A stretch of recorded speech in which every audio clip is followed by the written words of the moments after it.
Sir अगर आपकी investigation की बात की जाए तो मुझे लगता है कोई इनकार ही नहीं होगा। और आपके जो सबसे अजीज़ दोस्त हैं वो अरशद शरीफ, तो उनकी इन्वेस्टिगेशन कहाँ तक पहुंची है? यार ये ऐसा है कि हमारे यहाँ जो एक होता है ना पॉलिटिकल एक्सपीडियंसी, हम्म सियासी मसलतें, हम्म वो इतनी डोमिनेट कर गई हम्म कि पता कुछ भी नहीं। हम्म पता कुछ भी नहीं है फैक्चुअली। अगर देखा जाए पता कुछ नहीं है। जी ए ने कीता, दूजा कहेगा ए बी ने कीता थी।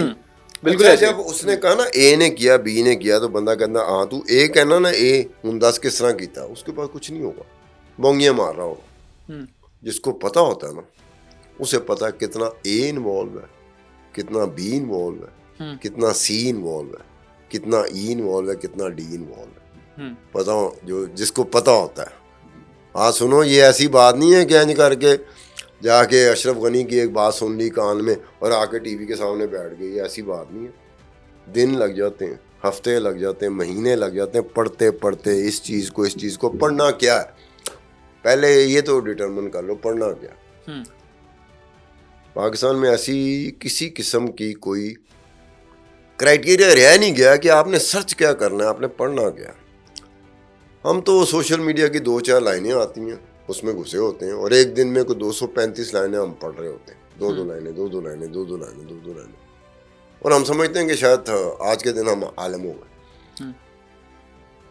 एक चीज को पढ़ते हुए चाय क्या है, चाय क्या चीज है, इसको पढ़ते हुए पता नहीं कितने घंटे, कितने दिन, कितने हफ्ते, कितने महीने लग गए। उसके बाद बंदा आके चाय पे बात कर रहा है कि चाय होती क्या। पूरी दुनिया ऐसे सुनती है। अगर पता हो ना कि खान साहब ने ऐसे करके चुस्की ली है, उसके बाद चाय के ऊपर उन्होंने गुफ्तगू शुरू कर दी, वो बंद कर दें, वो टीवी बंद कर दें, खुदाई कसम जूते मारने शुरू कर देंगे। अभी तो तूने चाय पी है, तेनू की पता चाह की होंगी। अरशद शरीफ का ये हुआ कि जब मैंने चैनल शो शुरू किया ना, टीवी की दुनिया में आया, तो कैपिटल टीवी में सबसे ज़्यादा मेरे शोज में सबसे ज़्यादा वो अरशद शरीफ बैठता था। 1+1 होता था। तो हमारे दरमियान एक्सचेंज क्या होता था, इंफॉर्मेशन का टकराव होता था। ओके। अरशद शरीफ कहता था कि जी फलाने ने ये किया, उस हुकूमत ने ये किया, फलानी मिनिस्ट्री ने ये किया, फलाने डिवीजन ने ये किया, फलाने महकमे ने ये किया, फलाने वजारत ने ये किया। जवाब में मैं आता था कि अगर उस महकमे ने ये काम किया तो इस महकमे ने क्या किया। वो महकमे वाले, वजारतों वाले, डिपार्टमेंट वाले डरे होते थे कि यार ये बातों बातों में कहीं मेरा महकमा ना बीच में आ जाए कि उसकी बात बता दें कि उसमें ये हुआ था, और डॉक्यूमेंट से बात होती थी। एक बात सीधी सी बात है, आजकल मुझे अफसोस होता है कि डॉक्यूमेंट का कुछ तस्वर खत्म हो गया, सिरे से खत्म हो गया। डॉक्यूमेंट का तस्वर अब नहीं रहा जर्नलिज्म के साथ। अब यही गल सुन के आया, उन्हें कहा जी मैं पूरे वसूख से कह रहा हूँ, मैंने करके हाथ मार देने, वसूख के साथ कह रहा हूँ, पल्ले कुछ नहीं होता यार। कुछ कर दे, कुछ चीज़ सामने रख दे कि ये है, वो नहीं होता। कॉन्सेप्ट खत्म हो गया। डॉक्यूमेंट किसी से बात करो ना, डॉक्यूमेंट्स की टीवी वाले बांध कहे कि डॉक्यूमेंट होता क्या है, वैसे पहले ये बताए। वो पहले आपसे पूछेगा, वो कहना बिजली का बिल तो नहीं होता, वो समझेगा शायद बिजली का बिल होता है जिसको ये डॉक्यूमेंट कह रहा है। यहाँ अब हालत ये चली गई है। तो उस वक्त ये क्लैश होता था, ठा ठा करके चलती सी। तो मेरी दोस्ती करवाई थी अरशद शरीफ के साथ रऊफ क्लासरा ने। रऊफ क्लासरा का अरशद शरीफ के साथ बहुत था। फिर उसके बाद मेरा हो गया। मैं 15-20 साल पुरानी बात कर रहा हूँ, 20 साल पुरानी।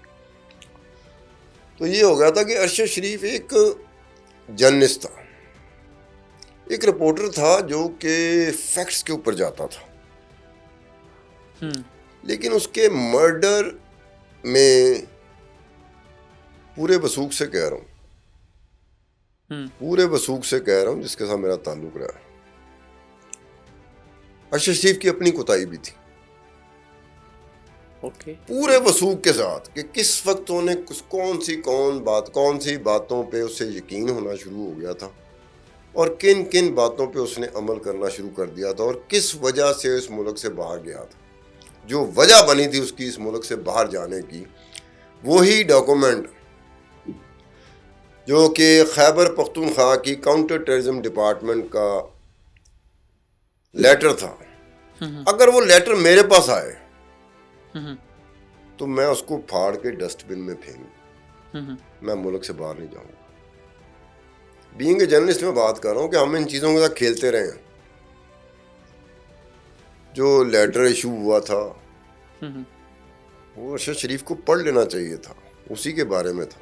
लेकिन जर्नलिस्ट जो है, जो उस पर काम करता रहा उसको तो फौरन से पहले पता चल जाएगा यार सारा फ्रॉड है, ये सारा फ्रॉड है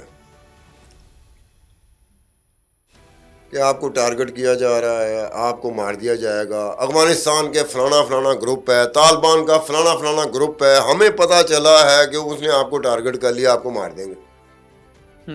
तालिबान का रेफरेंस दे रहे हो, तालिबान के ग्रुप का बकायदा रेफरेंस दे रहे हो उस लेटर में, ओके उस अफगानिस्तान के शहर का रेफरेंस दे रहे हो कि इससे आपको खतरा है। तो उसके बाद जब मर्डर हो जाता है तो नाम किसका आता है? क्या तालिबान का किसी ने नाम लिया? नहीं। Common sense. जब वो लेटर जिसकी जो बुनियाद बना था अरशद शरीफ के इस मुल्क से जाने का, कीनिया जाने का, मैं उसकी बात कर रहा हूँ। अभी तक वो टर्म नहीं आ रही, ना तुम्हें पता है ना तुम याद कर सकते हो कि वो टर्म एक इस्तेमाल होती है कि मेरी ज़िंदगी को ख़तरा है तो लेटर एक इशू है। ये लेटर ऐसा एक बात है, ये जो ऑफिशियल कॉरेस्पॉन्डेंस होती है या ऑफिशियल डॉक्यूमेंट्स होते हैं पब्लिक नहीं होते, ये किसी तरीके से आप हासिल कर लेते हैं। तो ये ऐसी चीज़ नहीं होती कि स्टेटमेंट जैसे आप देखते हैं ना, रात को टीवी खोला या दिन को खोला या सुबह देखा, आपको कभी कोई स्टेटमेंट आ रही है कि पॉलिटिशियन आके बैठा, स्टेटमेंट्स को आप जिस तरीके से ले गए ना ही सेड को, वो आपको नहीं लेना चाहिए था। तो खान जी वो लेटर अभी कहाँ पे है यार? वो सारे वो तो कई जगह छप भी गया, पब्लिश भी हो गया। ओके देखो ना, जिस लेटर की बुनियाद पर अरशद शरीफ इस मुल्क को छोड़ के जाता है और कीनिया जाता है, अभी तक नहीं पता कि कीनिया का मशवरा किसने दिया था। जो भेजने वाले हैं जो ऐसे चौड़े होकर नहीं कहते कि हमने अरशद शरीफ को यहाँ से निकलने में मदद की, तो जब अरशद शरीफ बेचारा मर्डर हो जाता है तो ये जो हम कहने वाले हैं ये कहाँ गए? मैं आपके सिंपल बात कहता हूँ, आपकी जान को खतरा है पाकिस्तान में, और जगह मैं आपको कहता हूँ कि फलाने मुल्क में आपको भिजवाता हूँ जहाँ आपका ख्याल रखा जाएगा, आपको मैं फलाने मुल्क भिजवाता हूँ, आपका इस तरह का कोई एक्सीडेंट हो जाता है, आपके घर वाले मुझे पकड़ेंगे आके। सत्तार खान यहाँ खतरा खतरा था, मारा तो नहीं ना गया था, आपने जहाँ भिजवाया क्या हुआ? आज तक हल नहीं हो सका कि कैसे मारा गया।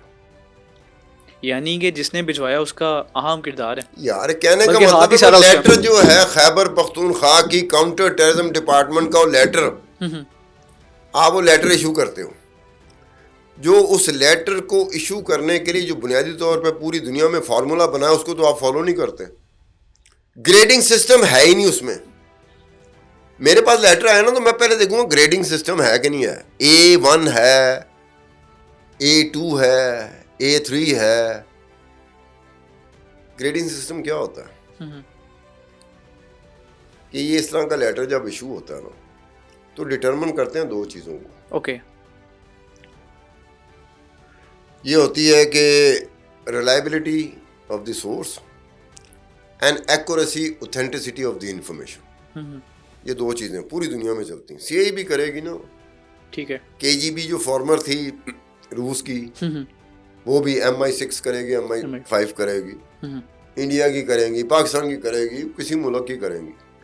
वो ये पूरी दुनिया में चलता है। वो ग्रेडिंग सिस्टम बताता है कि आपकी ज़िंदगी को, आपकी जान को कितना खतरा है, वो डिटरमिन करता है ग्रेडिंग सिस्टम। मैं जाकर कह दूँ ना मेरी ज़िंदगी को खतरा है बड़ा, वो ग्रेडिंग सिस्टम लाएंगे। अगर ग्रेडिंग सिस्टम में वो ना हुआ तो मैं जितनी मर्जी चीखो पुकार करता रहूं। A1 का मतलब क्या होता है कि इमीडिएटली ग्रेडिंग सिस्टम में तो CD में भी नहीं था यार। अगर कोई आप DIG को फील्ड पोस्टिंग, चाहे वो DMG ग्रुप है चाहे PSP है, उसके पास वो लेटर जाएगा ना, वो ग्रेडिंग सिस्टम देखेगा। ग्रेडिंग सिस्टम नहीं है, वो फाड़ के ना डस्टबिन में फेंक देगा। कल को बड़े आराम से कह सकेगा ग्रेडिंग थी नहीं उसमें। अगर वो इस तरह से ऐसे अलर्ट होना शुरू हो जाए तो इसके अलावा उसके पास कोई काम नहीं रहेगा। बाकी काम तो भूल जाओ कि DC कर सके, डिप्टी कमिश्नर कर सके, डिस्ट्रिक्ट कि इंतजामिया को क्या कहते हैं, ज़िले इंतजामिया, ज़िले इंतजामिया। हाँ, वो कर सके, फलाना कर सके। हम्म, यहाँ पे शुरू हो जाते हैं आगे, वो उसने किया है तो वो उसने किया। हमारे यहाँ तो जंपिंग टू द कंक्लूजन ये हमारा बन गया हुआ है, हम प्रोसेस से नहीं गुजरते, नेवर। अब ये जो बातें की हैं कईयों के ऊपर से गुजर गई, एक ही होंगे आपस में कह रहे हैं, एक ही नहीं फजूल करना बयान करो, जाके उनसे पूछो जिन्होंने करना होता है। और बाद में उसी लेटर के पीछे फिर DIG ऑपरेशन खैबर पख्तूनख्वा और DIG काउंटर टेररिज्म डिपार्टमेंट, इनके दरमियान कॉरेस्पॉन्डेंस, वो लेटर भी मेरे पास दोनों। ओके, क्या बीच में लेटर में क्या हो रहा है, वो उससे पूछ रहा है, DIG ऑपरेशन पूछ रहा है काउंटर टेररिज्म के DIG को